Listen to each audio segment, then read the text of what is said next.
শোবিজে পা রাখার আগে আসলে আমি অনেস্টলি খুব একটা যে ক্যারিয়ার বা এটা নিয়ে ভাবতাম তা না, বাট শোবিজে পা রাখার পরে I heard it from so many people যে if you want to be like someone তাহলে মেহজাবিন আপুকে ফলো করো। নট অনলি ক্যারিয়ার ওয়াইজ, সে মানুষ হিসেবে কেমন বা সব কিছু কীভাবে হ্যান্ডেল করে। So I think I look up to her. So yeah, she is a very good example. আমার মনে হয় যে আমাদের অনুপ্রেরণা আসলে তো সিনিয়র যারা থাকে তাদের থেকে পাওয়া উচিত। There is no harm in that. So yeah, I really like her and her acting.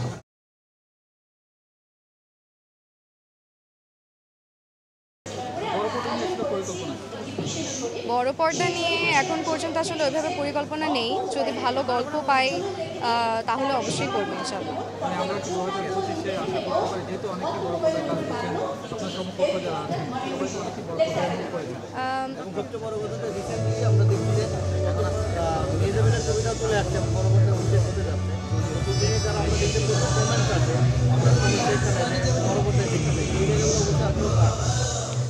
আমি যেটা বললাম, বড় পর্দার জন্য আসলে অনেক প্রিপারেশনের দরকার হয়। তো আমার কাছে মনে হয় টাইম নিয়ে ভেবে চিন্তে ভালো গল্প যদি হয় তাহলে অবশ্যই করবো, সেটা সামনের বছর হোক বা ডাউন দ্য লাইন 5 বছর পরে হোক। সো আসলে আমি এখন কিছু বলতে পারবো না। আপনার কাছে নিজের সাথে মানে কোন পেয়ারটা বেশি ভালো লাগে, জোবান ভাইয়ের সাথে নাকি ইয়াশ ভাইয়ের সাথে?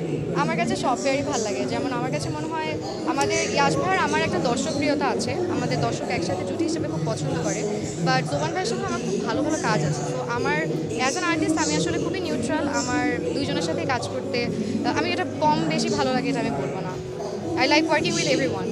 কিন্তু যদি বলি জোবান ভাইয়া তো ইয়াশ ভাই থেকে একটু সিনিয়র, বাট কাজের ক্ষেত্রে দুজনের মধ্যে কি ডিফারেন্স ফিল করেন? ডিফারেন্স বলতে যেটা আপনি বললেন অ্যান্সারটা, যে সিনিয়র, সো এক্সপিরিয়েন্স অনেক বেশি, অভিজ্ঞতা অনেক বেশি। সো ওই জায়গা থেকে আসলে আমার মনে হয় সিনিয়র আর্টিস্টদের থেকে আমাদের অনেক কিছু শেখার আছে। অ্যান্ড ইয়াশ ভাইয়াও ইটস লাইক মোরাললেস, সেও আমার থেকে সিনিয়র। সো আমার মনে হয় যে এদের কাছ থেকে আসলে অনেক কিছু শেখার আছে। So I really enjoy working with both of them.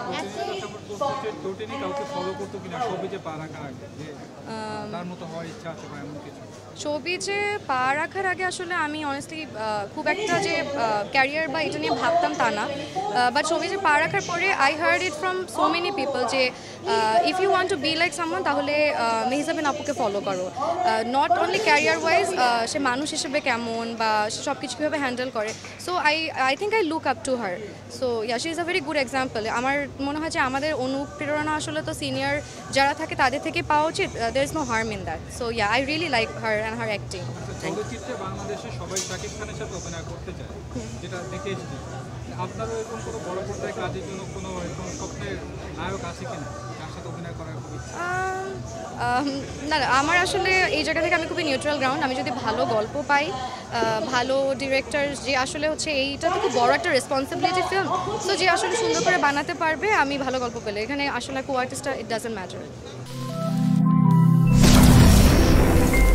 Subscribe করুন, সঙ্গে থাকুন।